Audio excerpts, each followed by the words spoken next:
பயப்படாதே. கச்சிதமா சொல்றேங்க. ஏண்டா ஓவரா தின்னுட்டியா தலைகீழா தூங்குற? இல்லப்பா, உங்களுக்கு வர்ற ஆபத்தை தடுக்கிறதுக்காக நான் தலைகீழா இருந்து தவம் செய்யறேன். எனக்கு வர்ற ஆபத்தை நான் தடுத்துக்க வேண்டாம். எழுந்துடுறேன். ஐயா, அப்பா, உங்க ஜாதகத்தை கொண்டு போய் ஒரு ஜோசியர்கிட்ட காமிச்சேன். அவர் உங்களை பத்தி சொன்னதுல இருந்து எனக்கு ஒரே பயமா இருக்கப்பா. என்ன புழுகுனா? அவன் புழுகலப்பா. அடுத்த பௌர்ணமி அன்னைக்கு ஒரு கரடியினால உங்களுக்கு ஒரு பெரிய கண்டம் இருக்கிறதா சொல்லியிருக்கான். அப்படின்னு கரடி விட்டானா? அவன் கரடி விடலப்பா. ரெஸ்ட் ஹவுஸ்ல ஒரு கரடி புகுந்து உங்க போட்டோவெல்லாம் கிழிச்சு அடிச்சிட்டீங்க. கரடி ரெஸ்ட் ஹவுஸ்ல வரலாம், காபி சாப்பிட்டு என் போட்டோவை எல்லாருக்கும் மட்டும் பண்ணிட்டான். டெய்லி தாம் தாம் பேப்பர்ல படிச்சுட்டு வந்து சொல்றியா? இல்லைங்க, இந்த ரெண்டு கண்ணாலையும் போத்தனுங்க. இப்ப நினைச்சா பயமா இருக்குங்க. ஏன்டா சுடல? அது எப்போ வருது எப்போ போகுதுன்னு தெரியலீங்க. மாயக்கரடியா இருக்குங்க. நீ மாயமா ஒளிஞ்சுக்கிட்டு இருந்து அதை சுடணும். போ. சரி, போல. அப்பா, அப்பா, அந்த ஜோசியம் சொன்னதெல்லாம் பழிச்சு போகும் போல இருக்கேப்பா. பௌர்ணமிக்கு முன்னாலேயே வந்து உங்க போட்டோவை கழிச்சிருக்கு. இன்னும் அந்த பௌர்ணமி அன்னைக்கு அந்த கரடி உங்களை என்னதான் செய்ய போதும்? ஐயோ ஐயோ, பௌர்ணமிக்கு கரடி வரட்டும். கரடி குருமா வைக்கிறேன்டா. என்ன குருமாவா? சாப்பிடு. தியாகராஜன், ரத்த சம்பந்தம் இல்லாத ரெண்டு பேருக்கு எல்லா சொத்துக்களையும் எழுதி வைக்கிறதா சொல்றீங்களே, நல்லா யோசனை பண்ணித்தான் சொல்றீங்களா? மிஸ்டர் டேவி, பணத்தாசையே இல்லாம என்ன உண்மையிலேயே விரும்புறவங்க மீனாவும் சேகர். இன்னைக்கு எனக்கு கால் போன மாதிரி நாளைக்கு ஏதாவது ஒண்ணு ஆச்சுன்னு வச்சுக்கோங்க, அப்ப என்ன பண்றது? அதனால தான் என் சொத்துக்களை சரிபாதியா பிரிச்சு ரெண்டு பேர்ல எழுதுங்கன்னு சொன்னேன். அப்ப சரி, மேனேஜர் அழைச்சிட்டு போய் எல்லா ஏற்பாடுகளையும் செய்தார். மிஸ்டர் தியாகராஜன், இது பெரிய விஷயம். இன்னொரு முறை நல்லா யோசனை பண்ணி சொல்லுங்க. Do as I say. Keep it confidential. Yes, Mr. Thiagarajan. ஏது வக்கீல் வந்துட்டு போறாரு? நான் செய்ய வேண்டிய முக்கியமான கடமைகள் சில இருந்தது, அதுக்காக கூப்பிட்டேன். இந்தாங்க, மாத்திரை சாப்பிட நேரமாச்சு, சாப்பிடுங்க.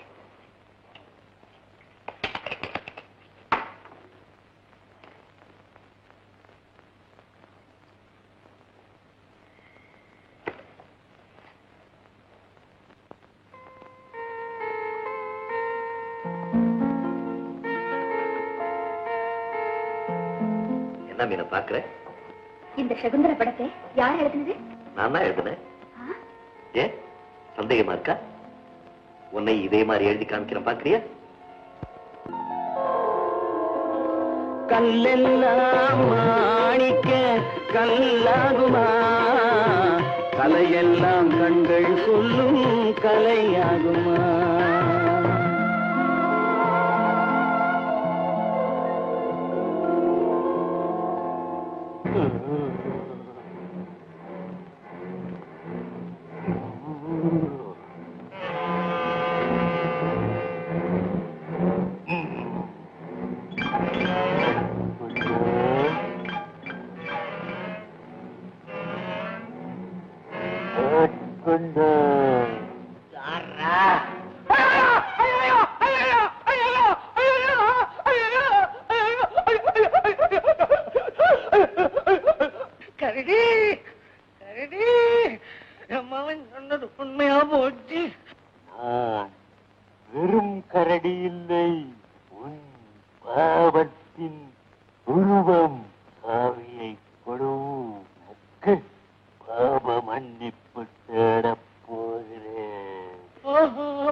கொடுக்குற மாதிரி கொடுத்துட்டிய பாவிய வயிறு எரிஞ்சேடா.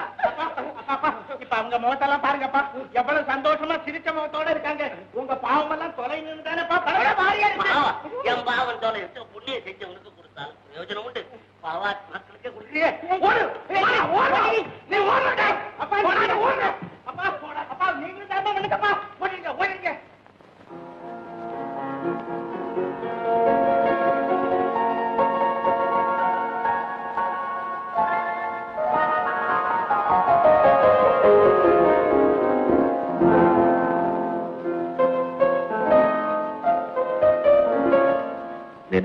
சேகர் சாப்பிட்டானே?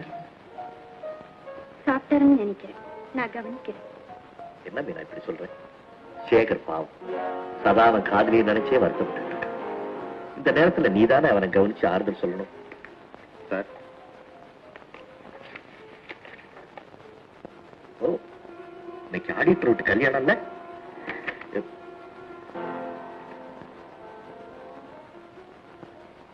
சேகர், இன்னைக்கு ஆடிட்டர் வீட்டுல கல்யாணம், என்னால போக முடியாது. எனக்கு பதிலா நீயும் மீனாவும் போயிட்டு வாங்க. நான் எதுக்குங்க, அவர் மட்டும் போகட்டும். ரெண்டு பேரும் போயிட்டு வாங்க. அப்பா கூட வீட்டுல இல்ல. பரவாயில்ல, வந்தோன்னு நான் சொல்லிக்கிறேன். புறப்படுங்க. மேனேஜர் சார், கார் ரெடி பண்ணுங்க. Yes sir. தியாகு, தியாகு, உங்களை நாக்காலில உட்கார வச்சுட்டு அவங்க ரெண்டு பேரும் கார்ல முன் சீட்ல உட்காந்து போறாங்களே. ஆமா, நான் தான் ஆடிட்டர் வீட்டு ஃபங்க்ஷனுக்கு ரெண்டு பேரையும் அனுப்பிச்சு வச்சேன். என்னங்க தம்பி, இப்பவே ஊர்ல அவங்க ரெண்டு பேரை பத்தி தப்பா பேசுறாங்க. Low class. அது சரி, நான் லோ கிளாஸ் தான். லோ கிளாஸ்ல எப்படி நடந்தா வெட்டி போடுவாங்க. ஹை கிளாஸ்ல தான் இப்படி நடந்தா ஊர் சிரிச்சு சந்தி சிரிச்சு உங்களுக்கு தெரியும். ஏதோ நமக்கு வேண்டிய பிள்ளையாக்கே அந்த பொண்ணை நீங்க கட்டிக்க போறீங்களே, உங்க காதுல போட்டு வைக்கலான்னு. கெட் அவுட், கெட் அவுட் தான் பழக்கமா போச்சு.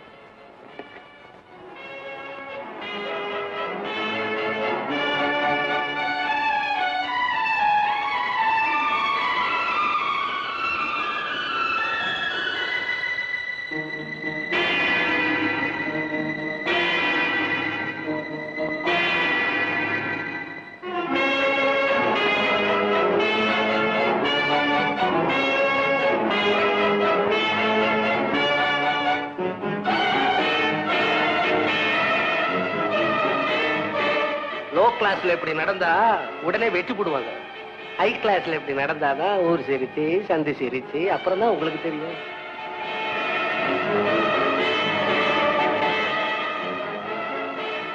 ஃபங்க்ஷன்லாம் முடிஞ்சிருக்காங்க. இவ்வளவு நாள் ரெண்டு பேரும் என்ன செய்யறாங்க? நான் வேணா போய் பார்த்துட்டு இருக்கேன்ல. வேண்டாம், அவங்க வர்றப்ப வரட்டும்.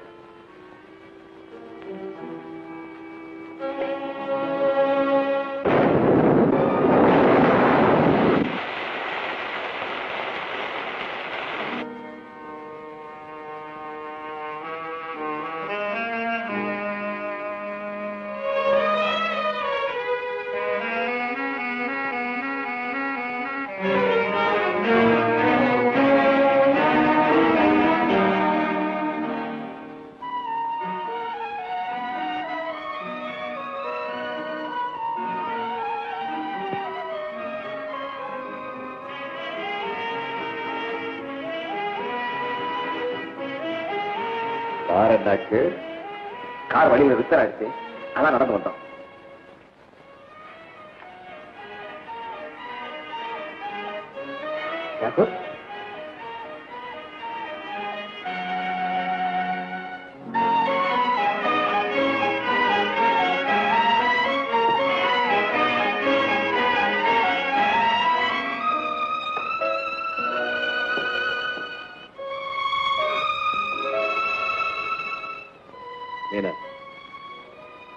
நீ போய் ட்ரெஸ் சேஞ்ச் பண்ணிட்டு ரெஸ்ட் எடுத்து.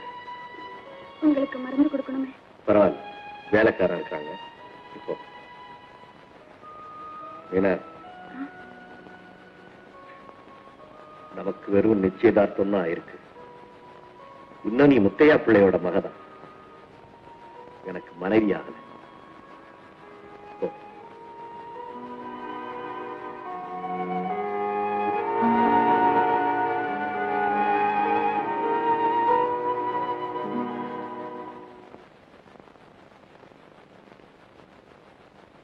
சார், கல்யாணத்துக்கு ஆர்டர் பண்ணி இந்த ஸ்பெஷல் புடவை நகைங்கள்லாம் வந்துருக்கு சார்.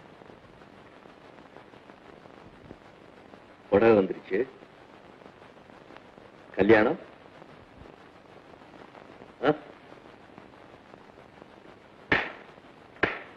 புடவை ரொம்ப நல்லா இருக்குல்ல? ஆமா ஆமா, இந்த மாதிரி அழகான புடவைகளை பார்க்கும்போது நாமளும் ஏன் பொண்ணா பிறக்கலான்னு எனக்கு வருத்தம் வந்துடும்.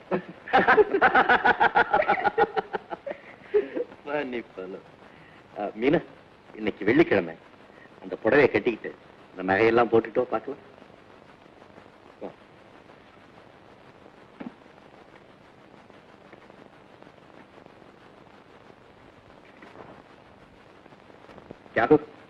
ஒரு குட் நியூஸ்.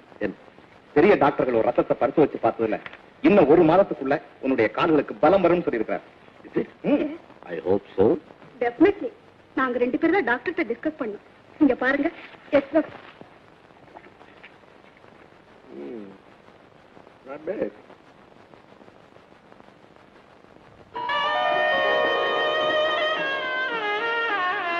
Checker.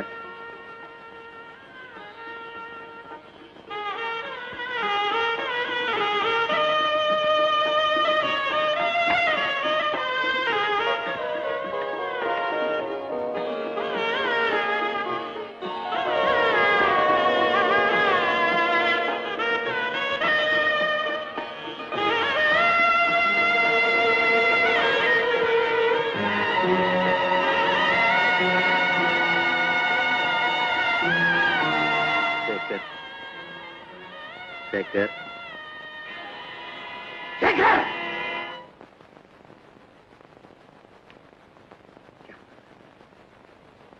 என்ன மன்னிச்சிருக்க.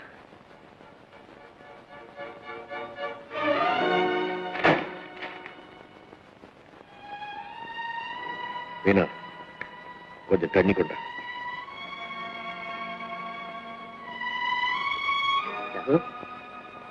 யாகு, என்ன தியாகு இது? என் உடம்பெல்லாம் நடக்குது. நான் போய் மருந்து கொண்டுறோம். சேகர், நீ என் உயிர் நண்பன், உத்தம். நீயே மீனாவை ஏறிட்டு பார்ப்பதை என்னால் சகிக்க முடியவில்லை. பார்த்தாயா, நான் எவ்வளவு பெரிய பொறாமைக்காரன் சேகர். இல்லை தியாகு, இல்லை. அவர் என்னுடைய, நான் தான் வரம்பு மீறி போயிட்டேன்.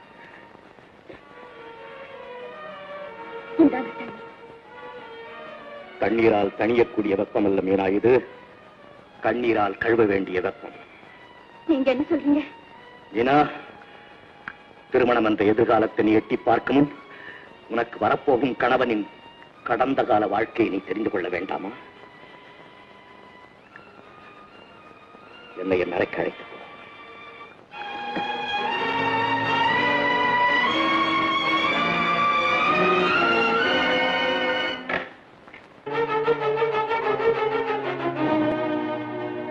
மீனா, அந்த பீரவை திறந்து அதுல ஒரு பொம்மையும் ஆல்பமும் இருக்கு, எடுத்துக்கிட்டோம்.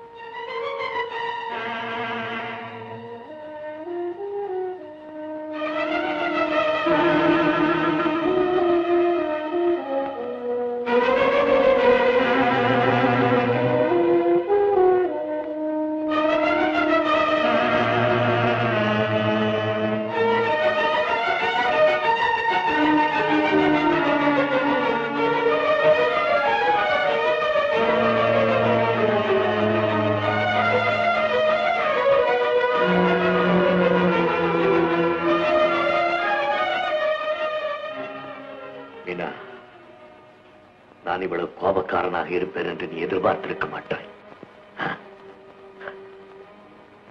நான் கோபக்காரன் மட்டுமல்ல, பொறாமைக்காரன். என் உயிர் நண்பன் உன்னை சாதாரணமாக பார்ப்பதை கூட பொறுக்க முடியாத பொறாமைக்காரன். நான் பாதி மனிதன், பாதி மிருகம். அப்பவே பார், என் வாழ்க்கையிலே நடந்த ஒரு பயங்கர ரகசியம் இதற்குள் புதைந்து கிடக்கிறது. இதன் பெயர் என்ன தெரியுமா? மீனா. அதனால் தான் அன்று உன் பெயர் மீனா என்று நீ சொன்னதும் நான் ஆச்சரியப்பட்டேன். இந்த மீனா பொம்மையை என் சிறு வயது முதற்கொண்டே நான் பிரிய மாட்டேன். நான் உண்ணும் போதும் உறங்கும் போதும் இந்த பொம்மையின் கூடவே இருக்கும்.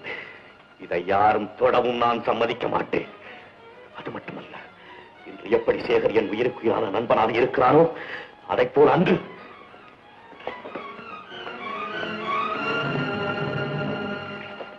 இந்த பாபு என் உயிர் நண்பனாக இருந்தான். இப்ப இந்த பாபு எங்க இருக்க? பாபு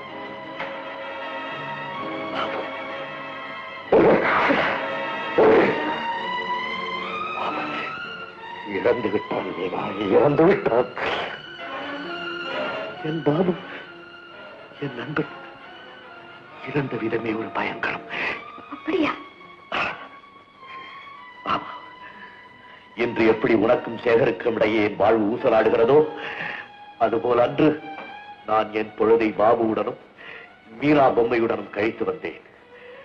ஒரு நாள் நானும் பாபுவும் மரணப்பாறைக்கு பிக்னிக் போனோம். தியாகு தியாகு, மீனா பொம்மை அழகா இருக்குடா, என்கிட்ட கொஞ்சம் தாடா, நான் விளையாடிட்டு தரேன். போடா, வேற எது வேணாலும் கேளு தர்றேன். மீனாவை மட்டும் கேட்காத, இத நான் யாருக்கும் தர மாட்டேன். ஏன்டா என் மீனா பொம்மையை மறைச்சு பாக்குறேன்? டேய், பார்த்தாலே எவ்வளவு கோவம் வருது. நான் இதை எடுத்துட்டு போயிட்டா என்ன செய்வேன்? பாபு, பாபு! என் நண்பனின் கையிலே என் மீனாவை பார்த்ததும் என் இளம் மனதிலே ஒரு பயங்கர பொறாமை உண்டாகியது. அவனை அழித்து விட வேண்டும் என்ற எண்ணம் தோன்றியது. அவன் என் மீனாவை எடுத்துக்கொண்டு ஓடினான். நான் பாபு, என் மீனாவை கொடுத்து விடு என்று கத்தினேன்.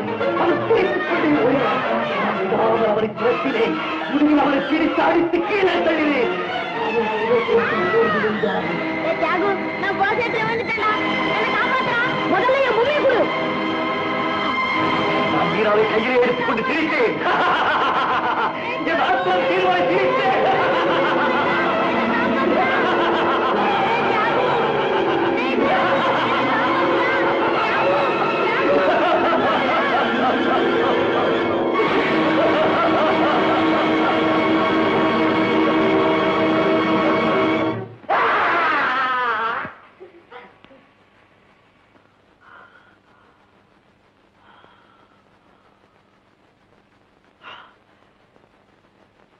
பாபு இறந்து விட்டான்.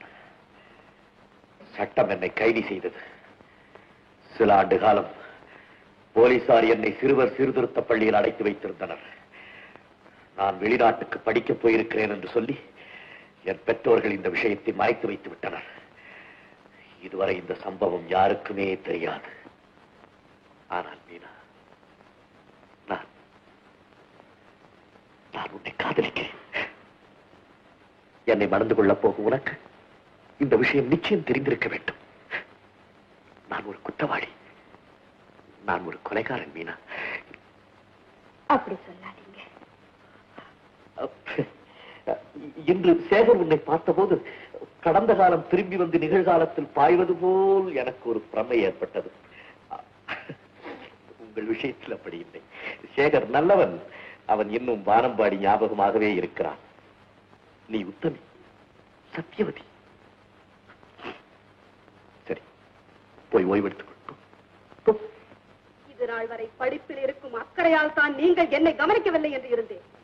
ஆனால் இன்று புரிந்துவிட்டது. நீங்கள் மீனாவைத்தான் விரும்புகிறீர்கள். அவள் புது புடவை அணிந்து வந்தவுடன் அவளை நீங்கள் பார்த்த பார்வை, அப்பப்பா! நானே வீணா உணராத. படித்த பெண் பேசுகிற முறையா இது? படித்த பெண் அவளுக்கு உள்ளம் இருக்காதா? உணர்ச்சிகள் இருக்காதா? ஒருவரிடத்தில் ஆழமான அன்பு பிறக்கும் போது பொறாமையும் கூடவே பிறந்து விடுகிறது. சேகர், உண்மையிலேயே நீங்கள் மீனாவை விரும்பவில்லை என்றால் என்னை மணப்பதாக வாக்குறுதி கொடுங்கள். பிரேமா, எனக்கு திருமணத்தில் இஷ்டமில்லை. இந்த நள்ளிரவில் என் அறைக்கு வந்து நீ இப்படி பேசுவது சரியில்லை, முறையில்லை, பண்பும் இல்லை. தன் நண்பன் மணக்கப் போகும் பெண்ணை விரும்புவதுதான் சரி, முறை, பண்பு. பிரேமா, சேகர், நானும் இத்தனை வருஷமாக பொறுத்து பொறுத்து பார்த்தேன். என் மனதில் பொங்கி எழும் அன்பு எல்லாம் உங்களுக்கு தெரிவித்து விட்டேன்.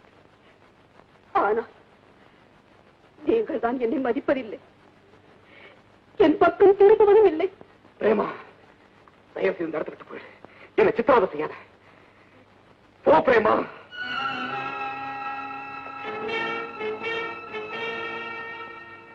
பிரேமா சொன்னது உண்மைதான். என் மனம் இன்னமும் மீனாவைத்தான் நாடுகிறது.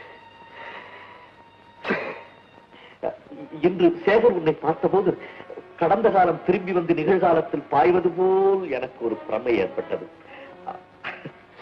உங்கள் விஷயத்தில் அப்படி இல்லை. சேகர் நல்லவன். அவன் இன்னும் வானம்பாடி ஞாபகமாகவே இருக்கிறான். நீ உத்தமி, சத்தியவதி. மீனா, சேகர் காதலித்த வானம்பாடி நீதான் என்று தெரிந்தால் அவர் உள்ளம் என்ன பாடுபடும்? அவர் மனதில் எவ்வளவு தவறான கற்பனைகள் உண்டாகும். அவரை ஏமாற்றி உன்னால் எத்தனை நாள் வாழ முடியும்?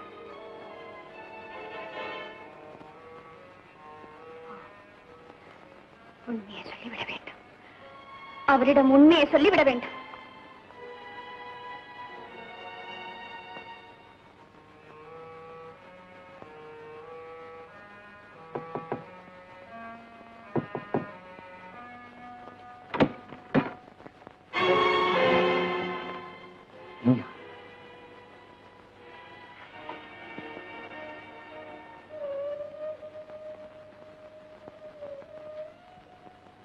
இந்த நேரத்தில்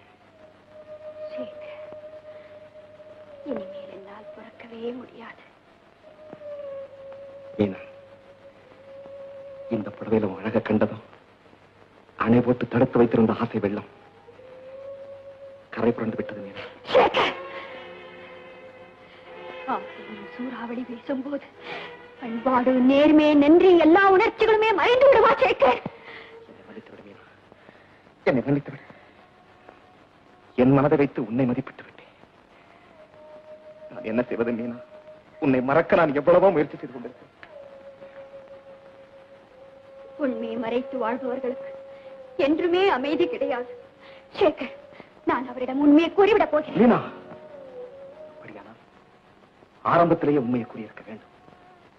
நீயும் நானும் பழகியதெல்லாம் வெறும் விளையாட்டு என்று இப்போது சொன்னால் நம்புவானா?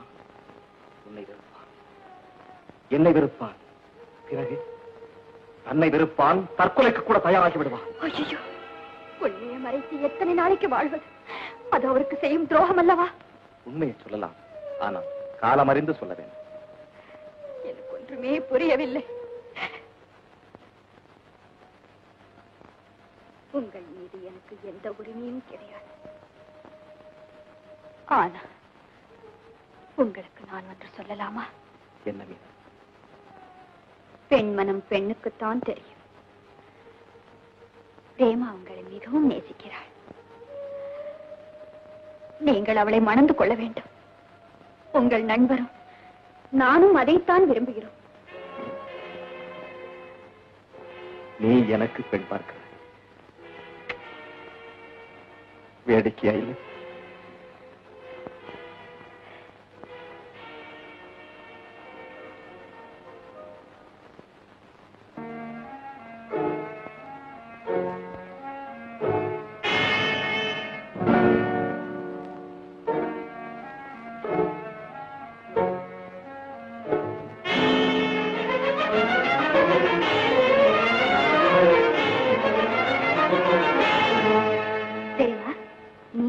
நானேதான்.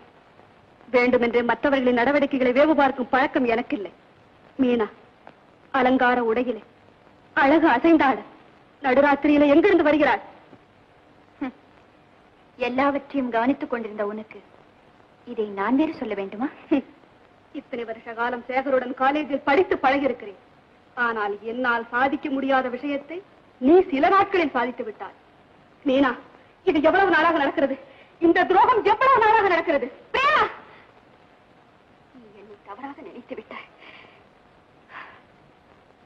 நான் யாருக்குமே துரோகம் செய்யவில்லை. உன்னை மணந்து கொள்ளும்படி சேகரிடம் அன்றாடி கேட்கவே அவர் அறைக்கு போனேன். இதை நம்ப சொல்லுகிறார். வா, இதை தியாகவிடமே சொல்வோம். அவர் நம்புகிறாரா என்று பார்ப்போம். வேண்டாம் பிரேமா, வேண்டாம். அவர் மனதில் வீணாக சந்தேகம் என்னும் விஷயத்தை கொட்டி அவர் வாழ்வை பாழாக்கி விடாதே பிரேமா. முடியாது. தியாகுவிற்கு உண்மை தெரிந்துதான் ஆக வேண்டும். மீனா,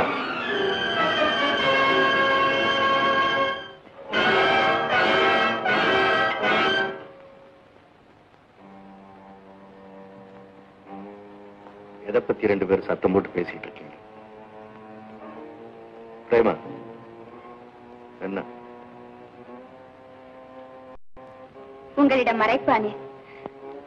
பிரேமா சொல்வதற்கு முன் நானே சொல்லிவிடுகிறேன். நீங்க 2 பேருமே சொல்ல வேண்டாம், எனக்கே தெரியும்.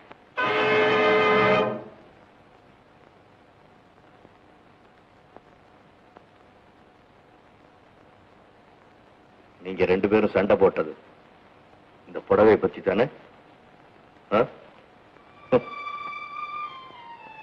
மீனா, இந்த அலங்கார புடவை பெரிய கலகம் உண்டாக்கிடும் போல இருக்கு. அது பிரேமாவின் மனசுல பொறாம உணர்ச்சியும் எனக்கு அமைதி இல்லாத நிலைமையை ஏற்படுத்திட்டு. உங்கள் அமைதியை குலைத்த இந்த புடவை எனக்கு வேண்டவே வேண்டும்.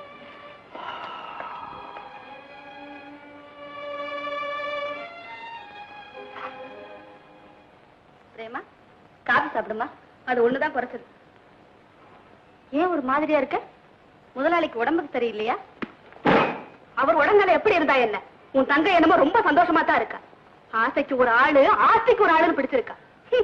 இவ்வளவு மானம் கட்டவங்களா இருப்பீங்கன்னு நான் நினைக்கவே இல்லை. பிரேமா, என்னை பத்தி எது வேணும்னாலும் சொல்லு. ஆனா என் தங்கையை பத்தி மட்டும் எதுவும் சொல்லாதம்மா. அவள் பத்திரை மாத்து தங்கம், தியாகத்தின் திருவுருவம். தியாகத்தின் திருவுருவம். கணவராக போகிறவர் காலிழந்து படுத்திருக்கிறார். அதை கூட பொருட்படுத்தாமல் நள்ளிரவில் சிங்காரமாக சேகரைக்கு போகிறார் உன் தங்கை. பிரேமா, ஒரு நாளும் இருக்காது. எனக்கு வாழ்வழிக்க தன் வாழ்வையே துறந்த என் தங்கை ஒருபோதும் அப்படி செய்திருக்க மாட்டாள். நான் நம்ப மாட்டேன், நான் நம்பவே மாட்டேன். நான் கண்ணால் பார்த்தது பொய்யா?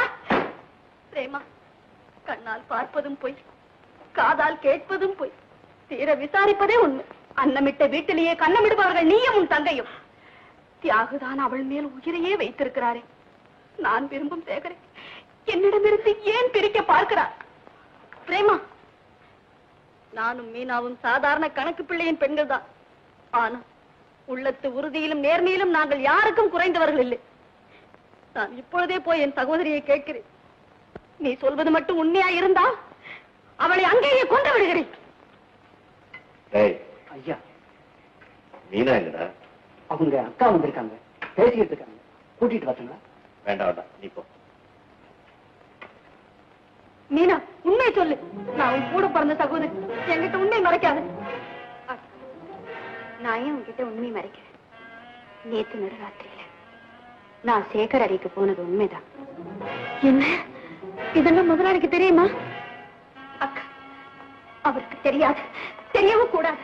சத்தம் போட்டு பேசாது, யாருக்கு அதனால விட போகுது. உனக்கு தான் புத்தி இல்லைன்னு அந்த சேகருக்கு கூட புத்தி இல்லை. அந்த மட்டும் வீட்டுலயே கண்ணமட துணிஞ்சிட்டாரு. அக்கா, சேகர ஒண்ணு சொல்லாதே.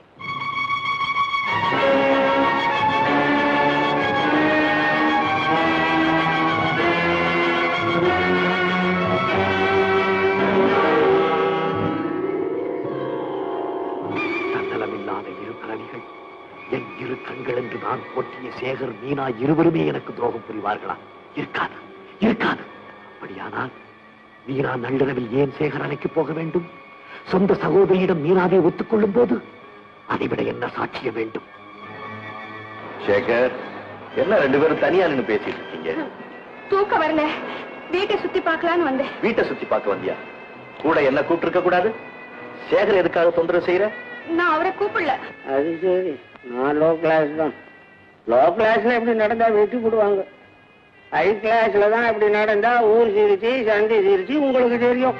ஏதோ நமக்கு வேண்டிய பிள்ளையாச்சே, அந்த பொண்ணை நீங்க கட்டிக்க போறீங்களே, உங்க காதுல போட்டு வைக்கலான்னு கேட்காவும்.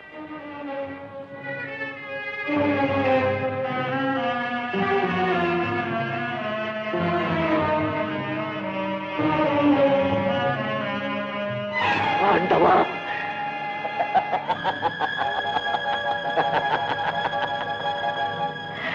ஆண்டவனை ஏன் அழைக்கிறாய்?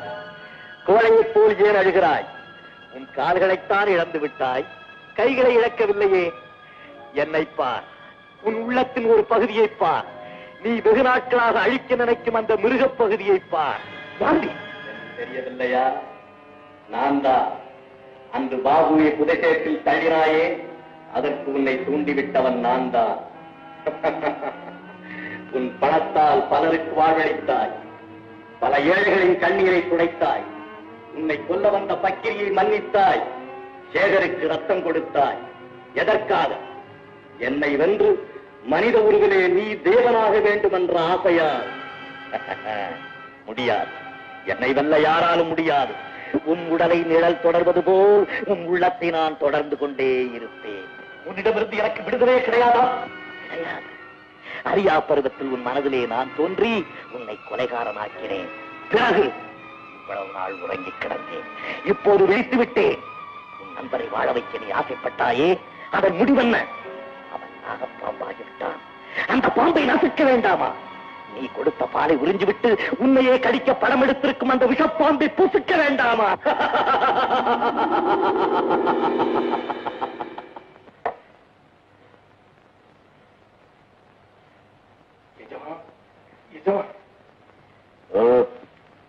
எஜமா,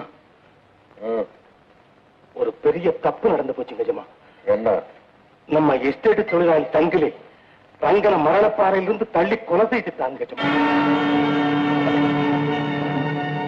எஜமா, தங்கிலி ரொம்ப நல்லவனுங்க. அவன் கட்டிக்க வேண்டிய முறை பொண்ண ரங்கம் கெடுத்துட்டானுங்க. அந்த அவமானம் தாங்க முடியாமத்தான் தங்கிலி கொலை செய்யலாம். எஜமா, தங்கிலி மரணப்பாறை பக்கம் தான் ஒளிஞ்சுக்கிட்டு இருப்பான். நான் படகுல போய் தேடி கண்டுபிடிச்சு போலீஸ்ல ஒப்படைச்சிடறேன். எஜமா, நம்ம எஸ்டேட்லயே தங்கிலி ரொம்ப நல்லவனுங்க. அவன் குடும்பத்தை எஜமான் தான் காப்பாற்றான். ஆமா, சங்கிலி நல்லவன். அவன் குற்றவாளியே அல்ல. ரங்கன் என்ற குற்றவாளியை தண்டித்த நீதிபதி அவன். ஓடு, சங்கிலி எங்க இருந்தால் கண்டுபிடிச்சு கொண்டு வா. அவனுக்கு வேணுங்கிற உதவியை நான் செய்கிறேன். ஓடு, உத்தரவு. சங்கிலி ரொம்ப நல்லவனுங்க. அவன் கட்டிக்க வேண்டிய முறை பொண்ண ரங்கன் கெடுத்துட்டானுங்க. அந்த அவமானம் தாங்க முடியாமத்தான் சங்கிலி ரங்கன மரணப்பாறையிலிருந்து தள்ளி கொலை செய்துட்டானுங்க.